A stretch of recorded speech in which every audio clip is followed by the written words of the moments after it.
Well, hi, everybody, and welcome to the Women Talking Money podcast. My name is Gretchen from Magenta Financial Planning and She Finance. And today I'm thrilled to welcome Cherie-Anne Baxter-Blyth to the podcast. Cherie-Anne is an exit partner at Melo, helping business owners navigate one of the biggest and most emotional moments of their careers, which is selling their company. Having sold her own financial planning firm in 2025, she brings first-hand insight into the personal and emotional impact of major financial decisions. With her warm and straight-talking style, Cherie-Anne offers an honest view on money and what success truly looks like when it supports the life you want. So I'm thrilled to welcome Cherie-Anne today, and thank you so much for joining me. Thanks, Gretchen. That was a great How does it intro feel? written I by was going to me. say, how does it feel having your bio read back out to you? Yeah, I was like, I wrote that before Christmas. I actually did quite a good job there. I know, that's always the way. So do you want to tell everyone listening to this today a little bit about yourself and your career journey so far, just a kind of potted history so that everyone knows, what you're up to? Yeah, so potted history. I started off as a recruitment consultant in the education sector. Absolutely loved that. But my MD at the time noticed that I probably could contribute more, and I started helping out with marketing. And she actually sponsored me to do my master's in marketing. So I moved into a full-time role growing the business, and I managed to grow it. It was tiny when I first joined, and I'm probably doing about 500 grand turnover, and I managed to grow it to 11.5 million turnover business. So that was like not all through me. Obviously, it was a team of us, but it was a real good introduction into the world of business and sales and people and relationships. And then I sort of had a moment with my brother when I was on holiday. We were going away and we were on the aeroplane. Everyone was asleep. And he said, why don't you come over and work for me and Dad and become part of the financial planning business that we had as a family business called Unividual. And I'd done 7 years with my old boss. And I thought, you know what? I'm putting in all of this effort. Why not transfer some of these skills to my family's business and us all benefit from it? So I joined Unividual, I think, in 2014, around about then. I actually joined. I'm such a geek, but I joined on my birthday. So that's It's sort of always good if there's a date that you remember specifically. That's a nice, easy one exactly. for you, though. It's one less to remember when you've got 45 members of staff. So definitely. But that was really great. I sort of was thrown in at the deep end, a director of the business. At the time, the company was in the attic of my mum and dad's house. We had 4 or 5 members of staff.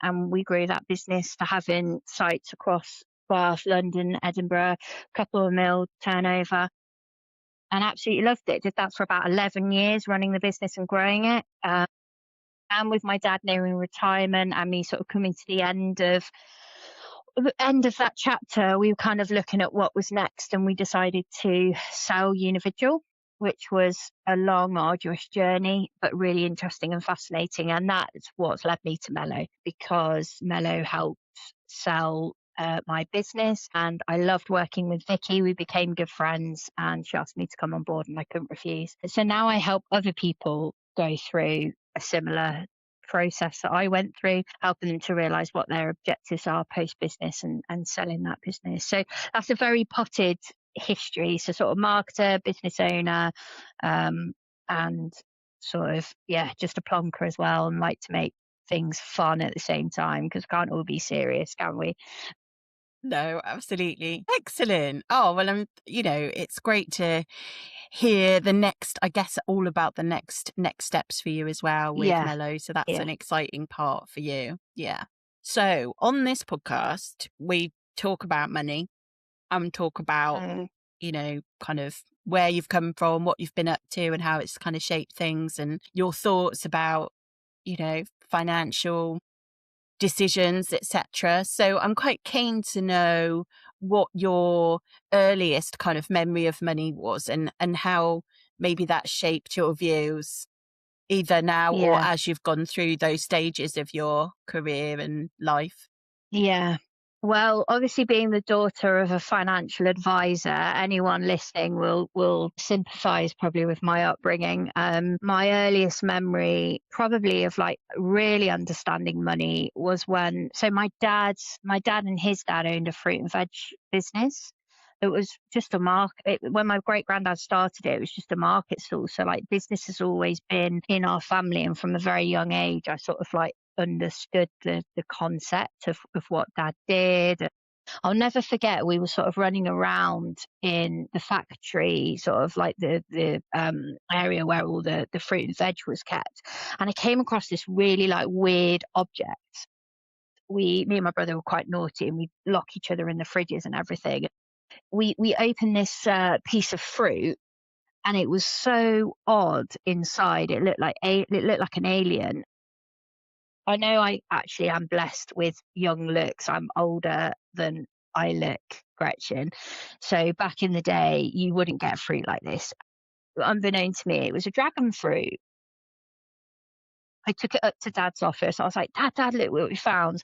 And he basically told me what this fruit was, what the origin was, how they got it to where it was being housed now, where it was going, and the price of it. And at the time, and they had star fruit, dragon fruit, like all like coconuts, all these types of things. And at the time, I remember him telling us that I think it was about £10 or something like that, which was really expensive back in like the 90s. It was like a week's worth of shopping, really. And that was my first earliest memory of like something as simple as that being so expensive, and understanding what someone would have to earn to be able to afford that, and where they would have to be financially within their lives to be able to afford a luxury product like that. So that I'd say that's probably my earliest memory, as well as slave labor and getting pocket money when I was like really little, doing gardening jobs and things like that. And do you think that some of the kind of things that you did learn from your dad being a financial planner, but also that experience of them owning business and, it feels like that's quite, if it feels like, so they've always been self-employed, for example, it Yes. feels like what you're Yeah. saying. And has that like shaped some of the decisions that you've made? Yeah, definitely, Gretchen. Like, I think even from about the age of like 10 or 11, I remember my dad sort of sitting down with me and he'd say, like, what do you want to achieve this year? Like, what do you want to get in your grade and where do you want to be? And then he'd say to me, like, okay, you like these subjects. What sort of, what could they lead to? So he always got me thinking about that sort of like forward looking approach to things. And then if I achieved some of my objectives, he'd then say, well, what if you achieve that? Like, what could we reward you with to say, like, well done on that achievement? And, I'd pick out little things and make like a little mood board on what I'd want to do. And like, I'm so young at this point, like, but I'm loving it. Yeah. I'm enjoying it. I'm like engaged. And it set really good like habits for me to form as I went through my life. And I've always been someone that's always got to be moving ahead, moving forwards, planning the next thing. So when I bought my first house, which I saved up for really, really hard, I then was like, right, I've got this house and I'm really going to enjoy it. But actually, for when I buy my next house, I need to start saving for that like now. Otherwise, in 5 years' time, when I want to move, I'm not going to have the money to be able to afford like the stamp duty and things like that. So the way that he instilled that into us really shaped us. And I think going back to the self-employed thing, I almost would say that whilst I excelled in creative things and sport and things like that, my dad always pushed that kind of entrepreneurial spirit side of things as well, and allowed that to come out at a very young age. At university, whilst I had the choice what I wanted to do, he was very much encouraging business, entrepreneurship and that kind of thing. And that really gave me like a good ground, a good base to work off as a young adult coming into the working world. That's so interesting. And I'm going to go slightly off piece to what I was No, planning on go for saying at this it. point. We don't mind going off But, piece, do we? yeah, like coming from myself, I definitely would class myself more of a creative initially. And, when I was at uni, they did like a very basic, really basic business stuff. So when I Mm. left with like this art degree, I had no clue. about the Mm, business side of it. Like, they just didn't embed enough. And I've no. often reflected on, actually, it's great to do what you want at university, but how can we kind of encourage, that we also have the skill set alongside Yeah. to know how to make a business out of that, or how to Yeah. put ourselves in the right kind of senior position that we could be in. So it's really interesting to hear that actually you feel like he gave you that grounding. It feels Yeah, like you had definitely. mini appraisals when you were like Did. 10. I did. I did. Like, I had almost like my dad was like my manager. He was like my life coach, you know?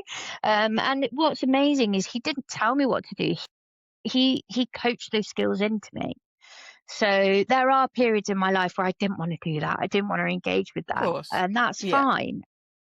But these are skills that I will always have. It kind of wired me into that way. It kind of showed that you can build good patterns into your children, and they might disengage with it at uni and post uni or before uni, but actually if you can make it fun and give them freedom and control, because I did connect with art a lot. I'm very, very creative, and I remember having conversations where he didn't put me off those routes. He encouraged those things, but he wanted me to get to connect with the fact that, okay, you really like design technology. I was one of the only girls in my class, really loved it. And that could go down the route of architecture and things like that. Is that what you'd want to do? And it's hard as a child to know what to want to do, but to have someone encouraging you to have those conversations, even if you don't know the answers as a child, you're being trained to kind of ask those questions of yourself and to coach yourself through those things. I think it's just really relevant given how hard it is now with kids deciding, do you go to university? Do I not go to university? Do I do an apprenticeship? And all of those conversations that parents are having to have with kids, that actually, we could still encourage them to do. And I think you and I are great examples of it. Do what you want, follow your Yeah, passion, yeah, and still, create that then into yeah, something. Those skills are able to enable you elsewhere to yeah, still be yeah, successful. You don't have to necessarily do that thing exactly, but you can still have that freedom when you're young to kind of follow what you want to do. And I think that's quite important to understand. yeah. It's very empowering. And I think that sometimes parents don't realize the lack of, I mean, it might have got, I'm sure it's got better since we were at school, but I've got a lot of friends who are mums and dads, and the career structure and the financial well-being and the kind of life element of being a child doesn't get taught at school. So the problem with that cycle is that if that child doesn't get that, and then they aren't lucky in life to be given the opportunities that some of the other people have, that then becomes a cycle, and that cycle can never be broken. And there's a real need for it in schools. And I don't know how we plug this gap, because Lord knows our profession has been trying to for generations, not just years, decades. But I think if it wasn't for my dad, I know that I wouldn't be where I am now. Like my nanny Fen, who was my mum's mum, I spent a lot of time with her as a kid as well, and she taught me to cook and taught me to bake, and we'd go shopping together and I'd pay for things. That's getting lost a little bit now, and I think where we've got more digital technology and apps and people paying for things on phones, like, kids are not seeing so much that pound coin. I mean, a pound gets you nothing nowadays, so that's a bad example, but that £5 note, Yeah. they're not seeing that and what that buys. So I don't have children, and I know that there's so much you have to do as a mum and a dad, and this is like one of the things that you don't always make time for. But I think if it can be part of everyday conversations, it really can mean the difference between success or failure for a child. And you're right, there's so much to cover. I Yeah, there can't is. even imagine like how much No, a parent has to cover. no, and I But it's just, if we can just like have a little bit give of, ideas. Yeah, give ideas, then I think it's great. Um, okay, so one thing would like to cover is the fact that, especially, given the last 4 years since pandemic that we've gone through, and cost of living crisis, etc. We know that everyone has got enhanced money worries, we're stretched a bit more. But I think everyone has always got, I do think that money worries so many people. And I'd like to sort of talk about maybe one money worry or concern over, your experience that sort of shaped your choices. You did Yeah. mention something earlier about like buying your first house and then immediately Yeah. thinking about how am I going to get to the next thing. So just something that maybe has shaped your choices and how you've made decisions that might have stemmed from Yeah. it.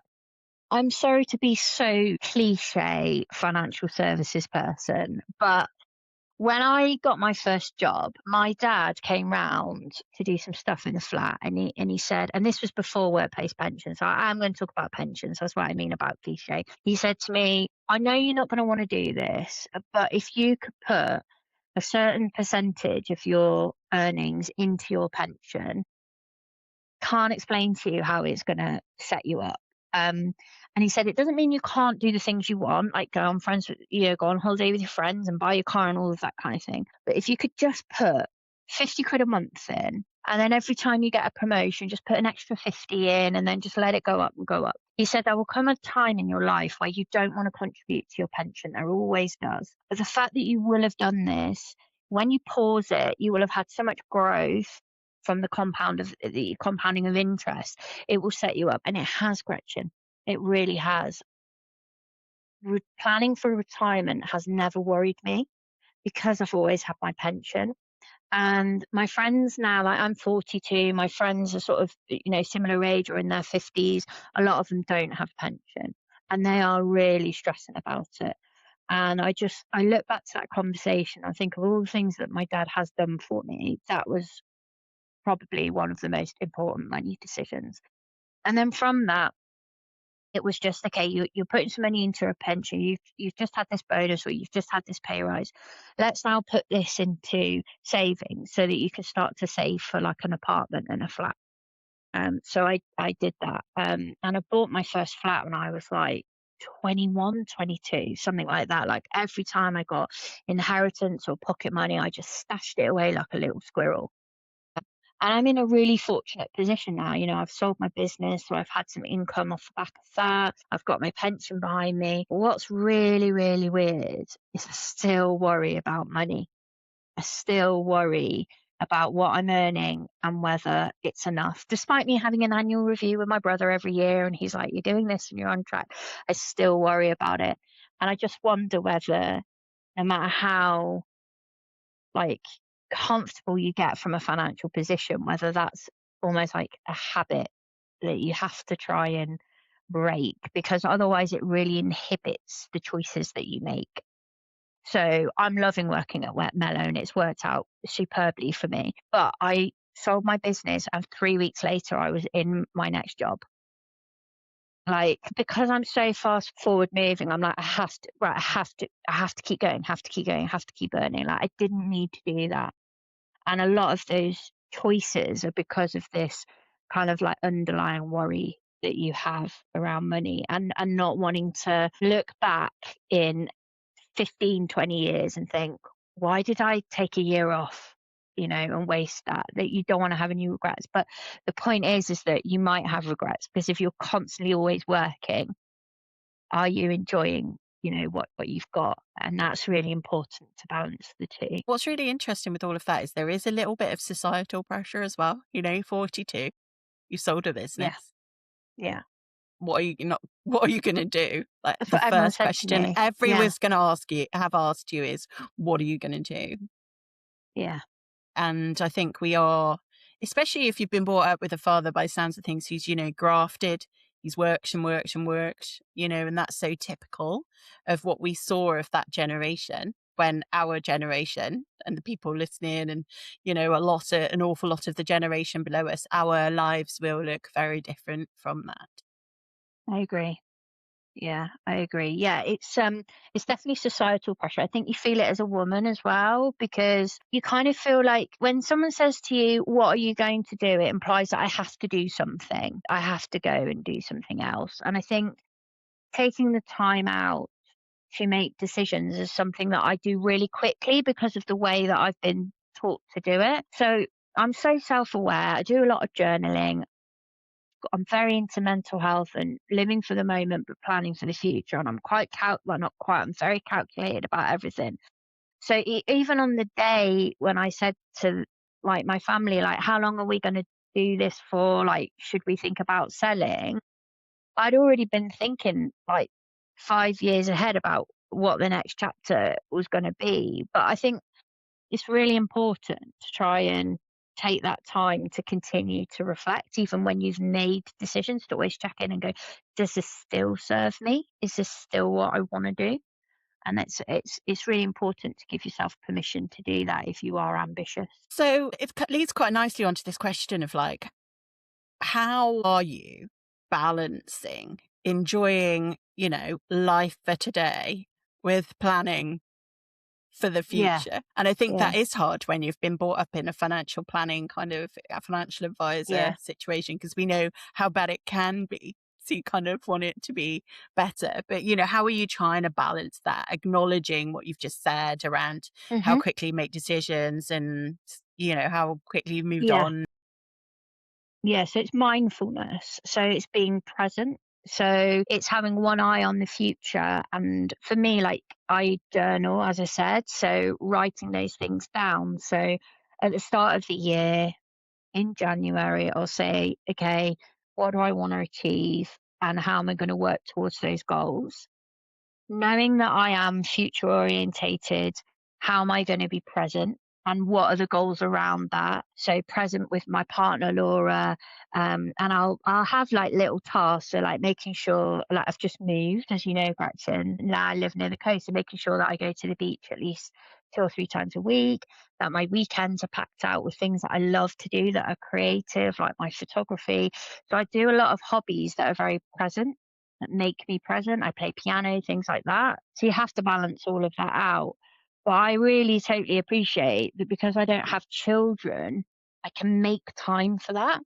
So if you were a parent and you're trying to be present, look for the future and support your kids, that's a lot of a mental load. And the only way that you can be mindful and to cope with all of that is to have your own habits that are non-negotiable. So I have to go for a walk at least every other day.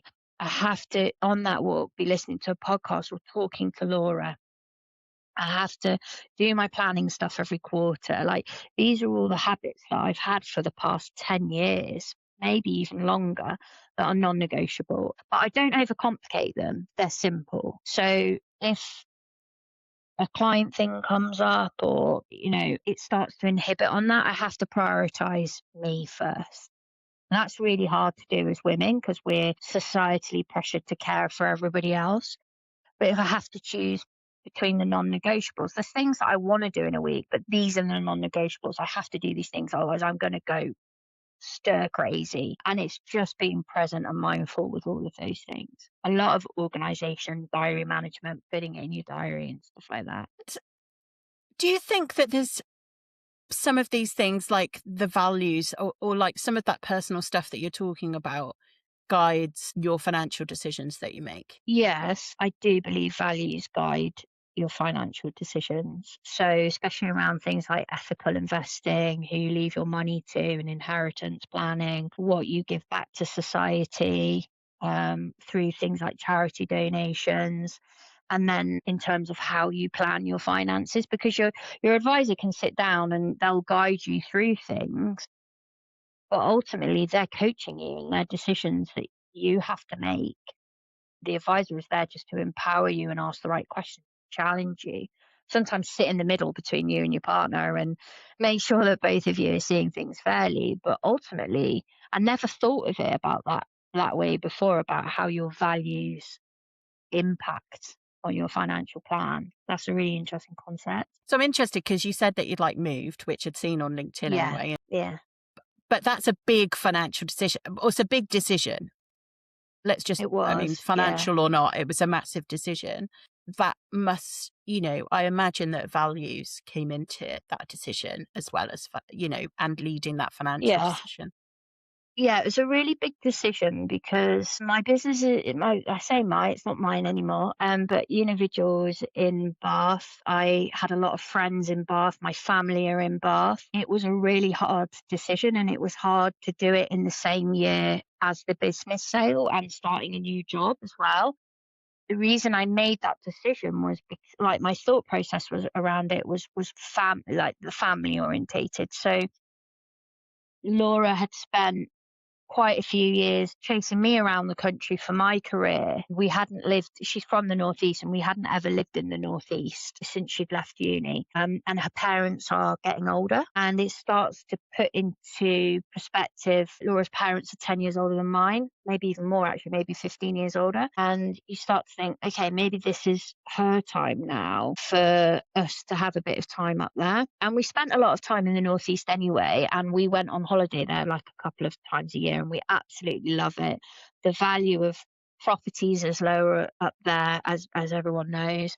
They have a lot of niche builders that are small, that create small housing estates of new builds.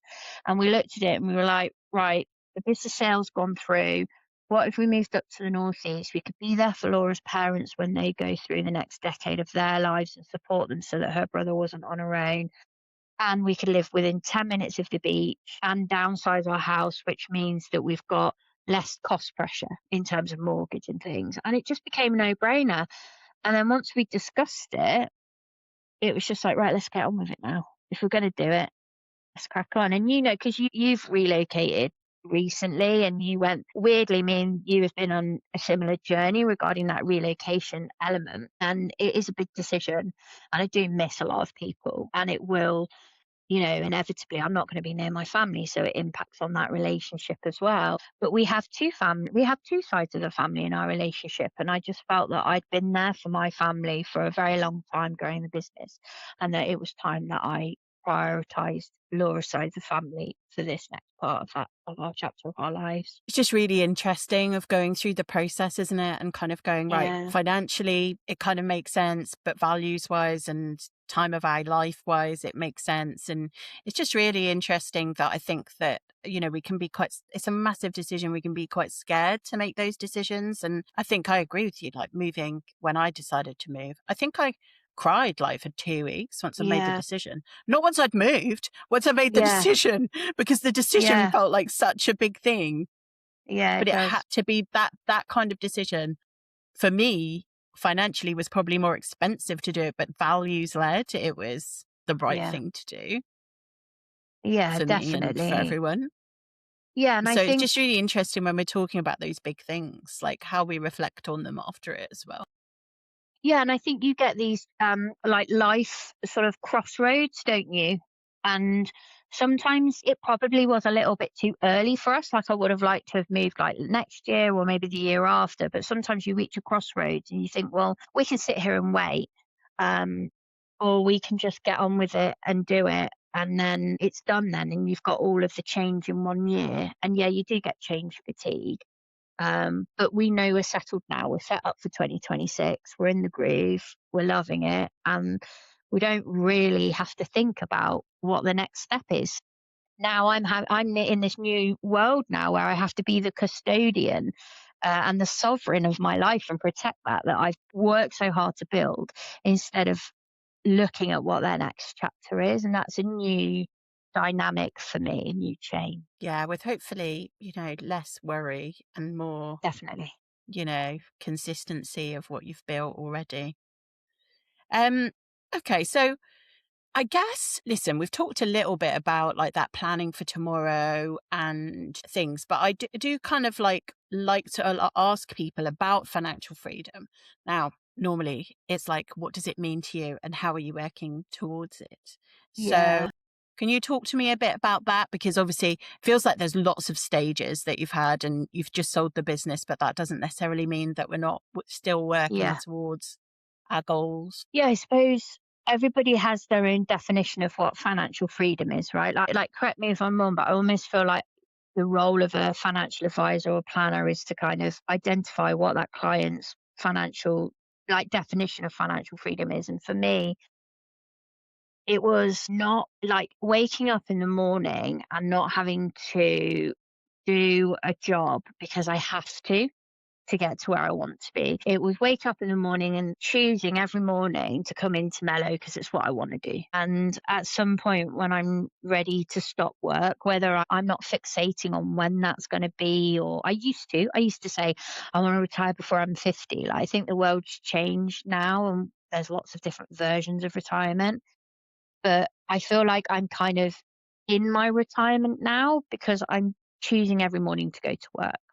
And if at any point I decide I don't want to do that anymore, I've got the ability and the financial stability to have years off if I want, to retrain or do something different and then rejoin the workforce when and how I want. And I am so lucky. I mean, yes, I've put a lot of work in to get to where I am now, but I'm so lucky to finally feel like I do have financial freedom. Not to the point where like I would give up work. But the point is I don't want to give up work. I've made that choice to be able to come in. So I suppose working towards it, you've got to define what that is because otherwise, if you're someone like me, you will always do more and more and more and more and more. So I have to go line in the sand. I've achieved it. Now it's about anything extra is a bonus on top kind of thing. It's really interesting how retirement in those terms has changed. There's this whole concept that, you'll work, you'll have a break, you'll work some more, you'll have a break, or you might retrain. And I think we're going to have seen more and more, especially with entrepreneurship. I mean, we're talking about, tech and people making loads of money by the time, they're 30 or 40. And what's going to be the thing that makes them go again and give you kind of, because the reality is that work and a job gives us, most of us, the satisfaction and that need to kind of keep going and be motivated and fulfilled and all of those things. So there is this concept, isn't there, that now there'll be mini periods of work and Yes. mini retirement and mini more Yeah. work and mini retirement rather than the Yeah. cut-off that our Yeah. fathers had. Yeah, I think that we inherit a lot of our financial like ways and habits from our parents. So I think there is still that, oh well, my dad did this, and my granddad did this, and my mum did this. But I was listening to a podcast the other day, and the guy was saying that he basically has a year off. And then he works for 5 years. Then he has another year off, and he has like these mini sabbaticals. Yeah. I was like, that sounds pretty good, that. Because, like, technically, I've got friends who are, well, one of my friends is the CEO of a charity and she's 81. Like, I could have another 40, 45 years left in my working career. So actually, having the sabbatical and taking a year off or 6 months off to reset and get your mojo back and get excited about what you're doing again, if you can find a career where you can do that and you can drop it, pick it back up, I mean, that sounds quite interesting. So that's something I'm exploring as an option at the moment. And especially as like a creative person, you need to like be able to have that kind of inflow into your life of maybe things that excite you and to push you to the next Yeah, stage. But yeah, I think the opportunity to have a really good foundation and then to be able to say, but I'm going to have a break and I'm going to reset and I'm going to go again. And yeah, yeah, definitely. sort of Yeah, a different way of looking at things.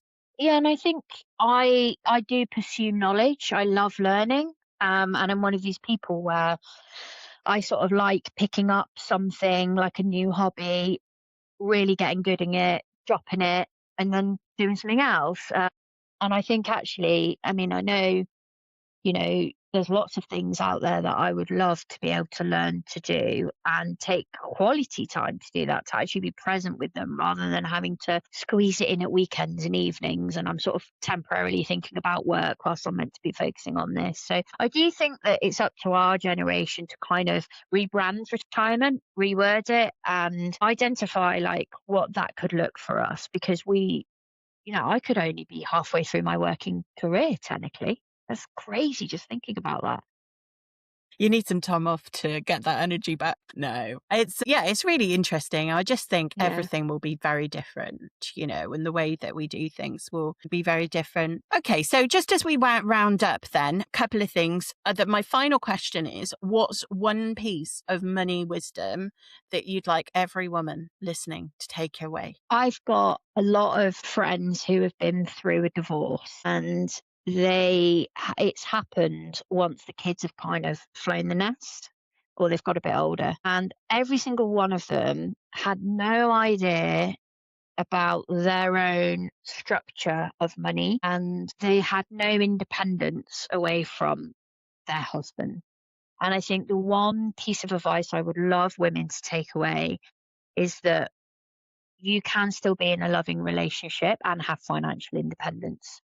And there are advisors out there like you, Gretchen, where you can sit down and say, right, if this did happen, this is what you've got and this is how it would work. Because none of us ever want to plan, no, like we don't want to do that. It's like no one wants to plan for their death or talk about like, whether they're going to get buried or cremated. But it has to be done. And I think that is one thing that has really affected the women around me. And I'm really lucky that I'm in a really loving, stable relationship and we have that independence. But a lot of women don't. And they make a lot of sacrifices over the years to care for family, to raise children. And they just do not have equitable savings. And that really affects them when they separate from their husband and they're having to buy their own place to live in that is big enough for the kids. And that is really difficult. Yeah. And even to the extent of me dealing with people who haven't got enough credit history to even get a credit card of their own, so they can just pay for their holiday, and they know they should pay for the holiday on a credit card and get,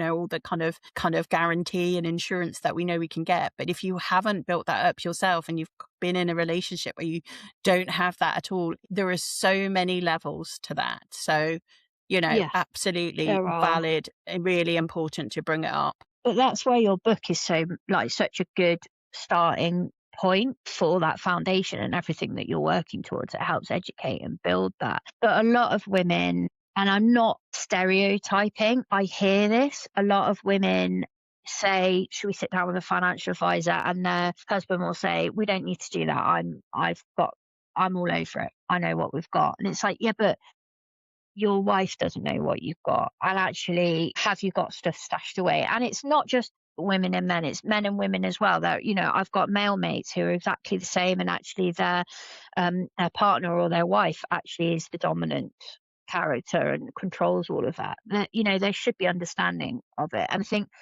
because financial services has not been geared around women for so long, women just don't feel like, they feel stupid saying, can you just explain to me what a pension is and how it works? Because I have no idea. And they don't want to say that in front of their husband or in front of an advisor who's kind of belittling them. So I have so much admiration for what you do, Gretchen, and, the people that you work with. And I think, that's one real important takeaway that I want women to stand up for themselves and have their own financial independence and use free resources that are out there to at least start that journey. Well, thank you for mentioning it. Yeah, we haven't mentioned the book, but there is a whole section about divorce in there. So well, there you go. Yeah, it's important to mention that is available, etc.